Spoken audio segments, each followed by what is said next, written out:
So this is continuation of chapter 9.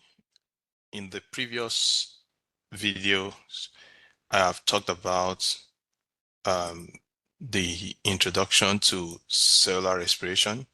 The cellular respiration simply means harvesting energy from ATP. It's that you have your money stored in shares, and it is time to use that money to buy something at McDonald's. You are not going to bring the shares to purchase something at McDonald's. You have a check. You're not going to take that check to McDonald's to buy something, even though it's an heavy check. You are not going to do that. What you are necessarily going to do first is to deposit that check into your account and then cash out some money or use your card to purchase gas and not take check to gas station. Now, so it's the same way you have energy that is stored. It's a potential energy that is stored when you heat food in the chemical energy resource that you have in your system. And then you are going to now have to break it down so that you can use the energy for your daily activities, which is what we call conversion of energy. So you make ATP for work. ATP is the energy you make to work. Now, you don't make ATP and store ATP. You store food source, chemical source, then you make ATP as needed. That's why we talk about hyperthyroidism, high metabolism, or low metabolism, that somebody could be making more ATP than is needed if there are issues with thyroid functions, right? So in this section, since we have looked at glycolysis, how glucose molecule is going to be splitted into two pyruvates, and how pyruvate will be furtherly processed and oxidized to produce uh, ethyl CoA, which is what is a two carbon compound that is going to travel into the citric acid cycle. And I also have discussed with you how that in the course of those processes, some electrons are released, and the electrons are going to be stored, captured by the first electron carrier, which is NAD plus, and it's going to be reduced to NADH. And I told you that NADH have capacity to produce approximately 3 ATP in the last cycle. Now, we say approximately because it's not like it's going to make exactly 3. It's like it's going to make roughly 3. Now, and I told you how that during citric acid cycle or Krebs cycle, some electrons were released and the electrons have lower energy, and such electrons are a bit smaller for NAD plus to accept. So in such case, FAD comes into place and accepts those electrons because it's a smaller electron acceptor. And so once it accepts the electron, FADH2, it become reduced now to FADH2 from FAD, and that FADH2 have capacity to make approximately 2 ATP as well when it goes through the electron synthase, ATP synthase. All right, so we will be going ahead now to look at electron transport chain, which is elastic. Now, I told you that ATP made in glycolysis happen in the cytoplasm. It doesn't require oxygen, but it has a substrate, which is glucose. ATP made during the ATP made during the citric acid cycle, it also uses a substrate because ethyl is the one that ethyl enters into the cycle, forms citrate with oxaloacetate, and that also involves a substrate. Because it involves a substrate, we call those processes substrate level phosphorylation. And we learned that the carbon molecule in glucose has been totally burnt at the end of citric acid cycle. Now, what that implies is that at the end of citric acid cycle, the carbon in the cis carbon has been released as 6CO2. And now the whole process, as in quotes, does not involve any substrate again. So the the ATP that is going to be made in this last cycle or last stage, we call it oxidative phosphorylation because it involves oxygen. And I told you that you should note earlier that oxygen is a final electron acceptor in the cellular respiration process. So let's go ahead now and look at what happened actually into details in cellular respiration. I mean, in the last stage of cellular respiration, which we call oxidative phosphorylation. And it has two parts. It has electron transport chain and chemiosmosis. Electron transport chain is the stage how is the process when the electrons that have been captured in the electron carriers, which is NADH and FADH2, will be deposited into the cycle, into the chain, and they will travel through the chain.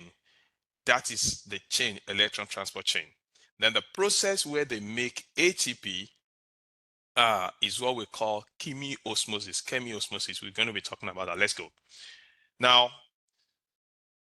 first is that, so we are noting now that chemiosmosis, during this process, chemiosmosis is the process that it's going to couple electron transport to the ATP synthesis. So molecules of NADH and FADH2 produced during glycolysis and citric acid cycle they are going to bring the electrons that they have captured and come and deposit it in this cycle. All right, so they are majorly what's going to happen is that they bring the electrons and they come to donate it into this transport chain. Then this transport chain, the electron donated, has a way of generating electromotive force. And that force is what will power ATP synthesis, which happens through an enzyme that we call ATP synthase. All right, let's go. And that process is what we call oxidative phosphorylation. Now, molecules of the electron transport chain are embedded in the inner mitochondrial membrane in the eukaryotic cells. Now, first, I want to establish that this stage, the only stage that happens in glycolysis in cytoplasm is the glycolysis because it does not require energy. Every other stage happens inside the cellular, inside the mitochondria. And all right, now the membrane is folded into cristae to increase surface area for electron transport chain. In prokaryotes, the electron transport chain is embedded in the plasma membrane. All right, let's go. Now, here is what we call electron transport chain. They are complex of protein, and so in some textbook you will see it's called as protein complex 1, protein complex 2, protein complex 3, and protein complex 4. Now, these are protein complexes. All right, you see that there, protein complex of electron carrier. So then there is you see cytochrome here, and then ubiquinone Q here. All right, so NADH and FADH2 donate electrons to different electron acceptor early in the chain. I will show you that. Okay, let me just show it now. So you see NADH comes here. NADH is electron carrier. It's carrying electron. It's been reduced. This is a reduced version. Now it's going to come and deposit its electron. You see, it deposits electron to protein complex 1. Then I'll talk about that later.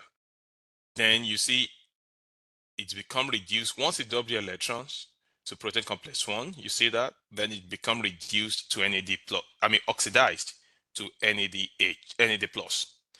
Now this is FADH2.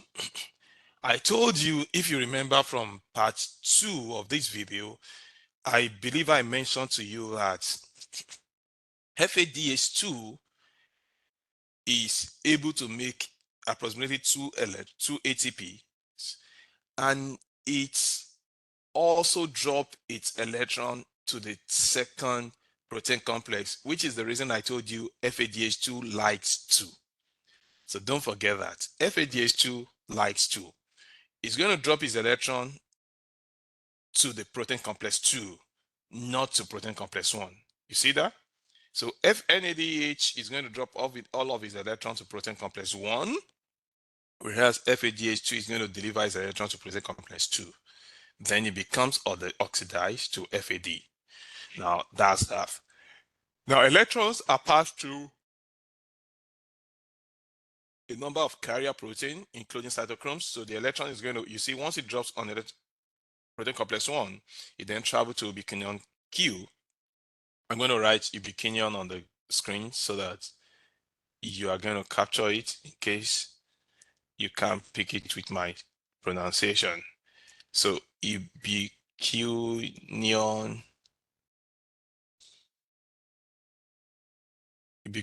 Q. That's it there. So we just use Q to denote it, and cytochrome C, we use cytochrome to denote it. All right. So electrons are passed through a number of carrier molecules, including cytochrome. So the electron is going to be deposited here on 1, then it's going to pass through Q. You see that? Pass through 2 like Q like that, then go to 3, then to cytochrome C, then to protein complex 4. That's what we mean by it's passed through a number of chain. Now, electron carrier alternate between reduced and oxidized state as they accept and donate electrons. So think about it. When an element or a protein receive an electron, they become reduced, right? Then when they lose the electron, they become oxidized. So when the electron is delivered to 1, protein complex 1, it becomes reduced. Then the electron, it donates the electron again to Q, ubiquinol Q, then it becomes oxidized and ubiquinol Q becomes reduced. So they keep alternating that way. So Q also is going to donate it to 3, become oxidized. Then the one that received the electron become reduced. So it keeps going in that order that way. All right. So that's what we mean by the alternate between reduced and oxidized states.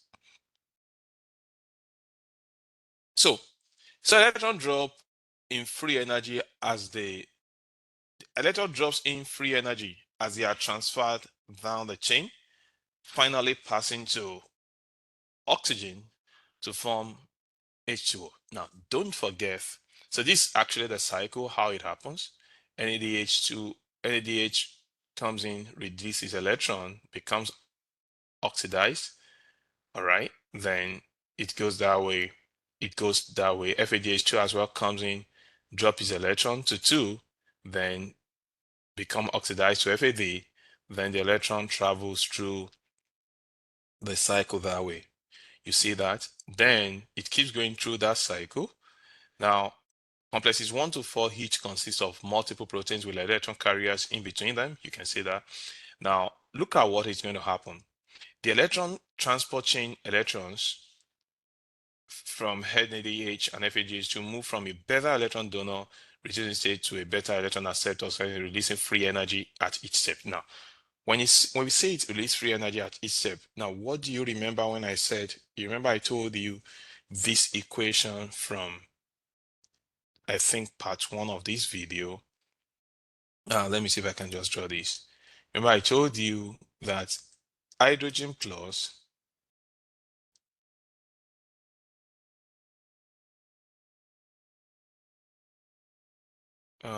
this is not letting me write there.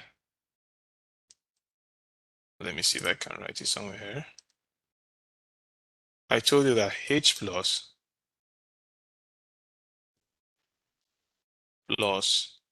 E minus gives you hydrogen. Do you remember that? So that means anytime H plus, I told you anytime heat is released, anytime electron falls, heat goes along with it. And that heat is proton, which is H plus, and this electron, and they form hydrogen. So in such case, since I know it's H plus and electron flowing together, I can just use H to denote it. Now, this is what happened. So when the electron gets here now, you see electron comes here. Oxygen accepts the electron, but you know in essence, it is that hydrogen has appeared here.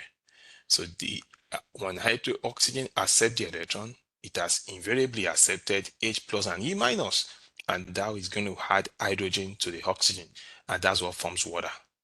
So if you look at the equation of cellular respiration, which I'm going to show you in a bit, you see that you heat your glucose, you breathe in oxygen, and it's going to give you carbon dioxide, which you breathe out, which you have already exhausted in the host stages, and then water molecule, then ATP. So let's go. So electron transport chain breaks a large free energy drop in from glucose to oxygen in smaller steps, releasing energy in manageable amounts. All right. No ATP is produced directly by the chain. So the chain itself does not produce energy, ATP. Now I will show it to you, which is what we call chemiosmosis. Now, so look at this chemiosmosis. This is the stage that produces energy in cellular respiration, that produces the vast amount of energy that we talk about. Now, the energy released as electrons are passed down the electron transport chain, and that is used to pump hydrogen ion from the mitochondrial matrix to the intermediate space. So you see, as this is going through, when electrons fall, hydrogen ions also falls. So as the system is pumping, as NADH, as NAD plus,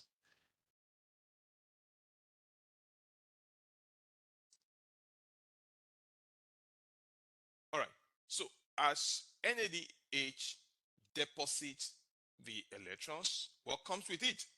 Hydrogen ion pumps. As it drops the electron, what comes with it? Hydrogen ion pumps. So in the whole of the process, if you notice from here, look at this. Yeah, very good. So look at this now. As NADH drops the electron and the electron drops there, what happened? Pumps hydrogen.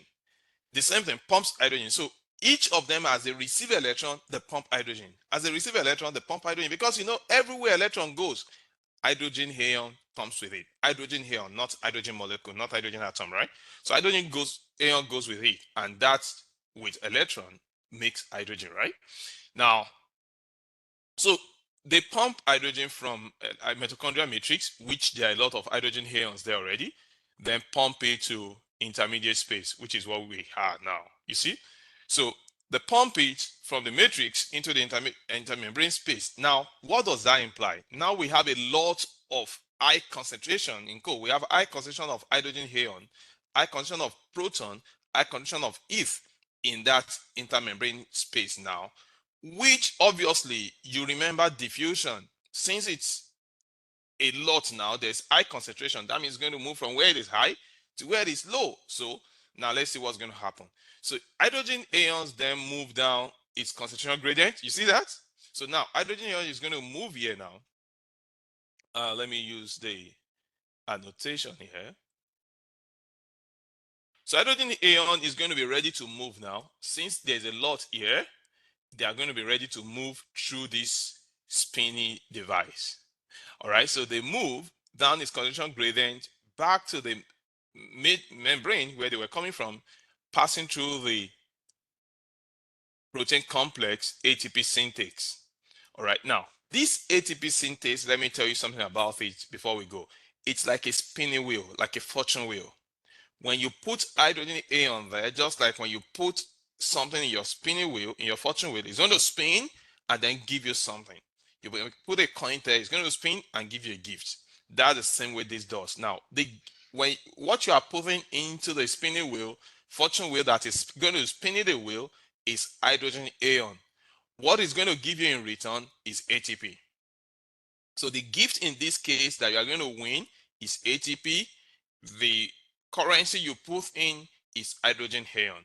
So you see, hydrogen ion moves into the binding site of the rotor of ATP synthase, causing it to spin in a way that catalyzes phosphorylation of ADP to ATP, ADP, and phosphate so that it make ATP. So what is happening here now is as hydrogen here comes here, it generates what we call electromotive force. It is that force, I'm going to write right here, electromotive force. Electromotive simply means electron and motion in code, right? Electromotive force. Now, when electrons are in motion, as they are moving through this ADP synthase, which is a catalyst as well, is an enzyme, it's one of the protein complexes. As it passing through the ATP synthase, what's going to happen? The synthase begin to spin. All right. Now, as it's spinning, just like the fortune wheel, then it's going to be bringing ADP that is in the system. You remember ADP cycling I talked about earlier. It's going to be bringing as ADP and then phosphate, add them together, and then they generate ATP. And that is how ATP is made there. All right. Now, so hydrogen here moves into the binding state of on the rotor of ATP synthase, causing it to spin in a way that catalyzes phosphorylation. Phosphorylation means addition of phosphate to the ADP, and then the ADP forms ATP. This is an example of what we call chemiosmosis. Here is what we call chemiosmosis, chemical osmosis, osmosis. All right. The use of energy in a hydrogen here gradient to drive cellular work. Let's go. So certain electron carrier in the electron chain accept and release hydrogen ion. Along with the electron, it maintains the gradient of the hydrogen ions, and then couple redox reaction of the electron transport chain to ATP synthesis. The hydrogen ion gradient is referred to as proton-moton force, which is the same thing I call electromotive force, right? Emphasizing the capacity to do work. So this is just to show you a general view of what I've explained now, and I'll run through this very quickly again, just to reinforce what I've taught again. Now, you see, the electron carriers NADH comes in, deposits the electron to protein complex 1, and then becomes oxidized. It's now NAD plus. The NAD plus is going to go back in circulation and receive another set of electrons. Then FADH2 doesn't go to 1, it goes to 2. So it's going to deposit the electron here as well and become oxidized to FAD. FAD also is going to go into the citric acid cycle to bring another set of electron. That pass through the cycle, I told you once electrons are deposited, hydrogen ion follows. So that's why you have hydrogen ion moving from the membrane going into the intermembrane space. There, you see that?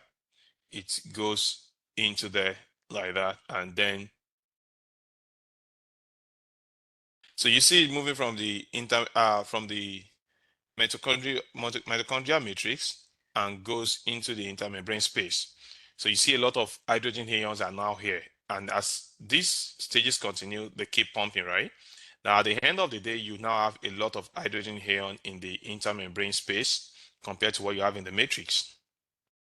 And the fact that there's high concentration here, what's going to happen? Chemiosmosis. This chemical can now move down because there's high concentration here, and they can move down along with the gradients. So it's going to move down, and as it's moving down, what's happening? This force of their movement, this is like a fortune wheel. It starts to spin this ATP synthase. The spinning of the ATP synthase is what generates energy that will be adding ADP to phosphate, and it's going to make ATP. And that is how the process, all right? So this part of it is what we call electron transport chain. This portion is what we call chemiosmosis, and the entire process is called oxidative phosphorylation. All right? So let's touch on a few things before I round off. So during cellular respiration, most energy flows in this sequence. It goes from glucose, it will be stored in NADH, it goes through the electron transport chain, and then proton motive force in the ATP synthase then makes the ATP. About 34% of the energy in a glucose molecule is transferred to ATP, making about 32 ATP. The rest of the energy is lost as heat. So here is it. Here is a view of what you have, and I will do the calculation for you as well. So we made 2 NADH in glycolysis. We made 2 ATP. In electron, in the pyruvate oxidation, we made 2 NADH as well. We don't really focus on NADH2, so we just say we made 2 NADH there. In the citric acid cycle, we made 6 NADH and 2 FADH2. And now, how many NADH did we make in total? We made, let me show you this.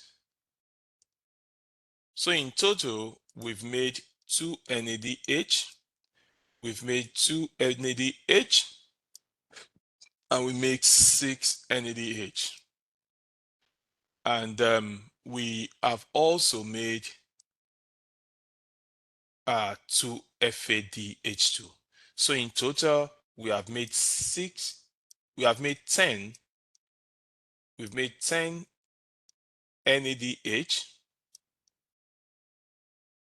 in total,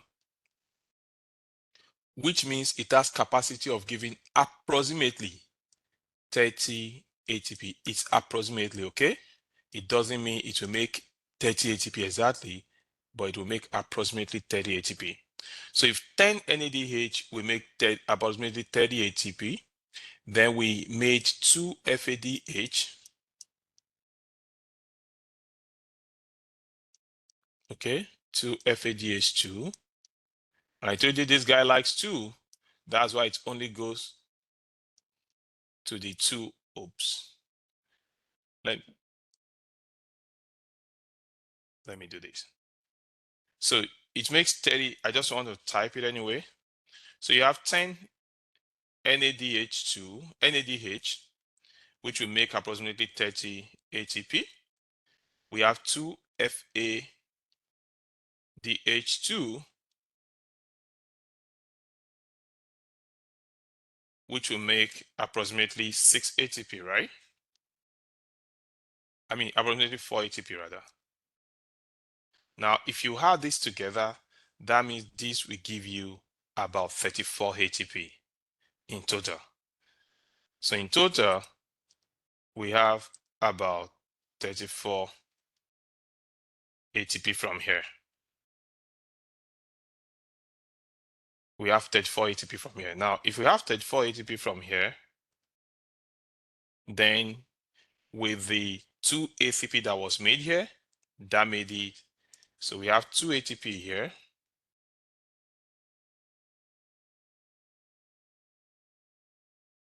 So we made 2 ATP in glycolysis. We made 2 ATP also in the citric acid cycle. So we have about 38 ATP in theory. Okay, in theory. But you know, I told you all of those 3 ATP that NADH made is approximately, it's like 2 point something, like depending on the cycle. So in general, we say that about 36, 38 ATP will be made in the cycle. All right, let's go. Now, there are 3 reasons why the exact number of ATP produced is not known. So you see that photophosphorylation and redox reaction are not directly coupled. It's not like a formula like 1 + 1 is going to be equal to. The ratio of NADH to ATP molecule is not a whole number as well. So it's not like we already know that NADH is going to make 3. We can only say to make approximately 3. So it's not a proper ratio that 1 makes 3. No. So ATP yields varies depending on whether the electrons are passed to NAD plus or to FAD. The protomotive force is also used to drive other kinds of work as well. So most cellular respiration depends on electronegative oxygen to pull electrons down their transport chain. Without oxygen, the electron process transport chain will not work. So in that case, glycolysis will couple whatsoever they can couple through the anaerobic respiration. That means instead of generating about 36 ATP, depending, they're going to be generating just 2 ATP for glycolysis. Because if there's no oxygen, the process just is not just going to continue to the other process of cellular respiration. It's going to be limited to um, glycolysis. Now, anaerobic respiration, which is what we have in glycolysis, uses electron transport chain with a finite electron acceptor other than oxygen. For example, some organisms use sulfate ion as finite electron acceptor. All right. In this case, hydrogen sulfide is made as a byproduct instead of water molecule, right? It's now going to be H2S instead of water molecule. Now, glycolysis oxidizes glucose to pyruvate without the involvement of oxygen. That's the difference. NAD plus is the oxidizing agent that will be used in glycolysis. Glycolysis will produce 2 ATP by substrate level phosphorylation, whether oxygen is present or not. We already know that, right? In case of hydrogen aerobic respiration, NAD plus is regenerated from NADH by transferring electron to the electron transport chain.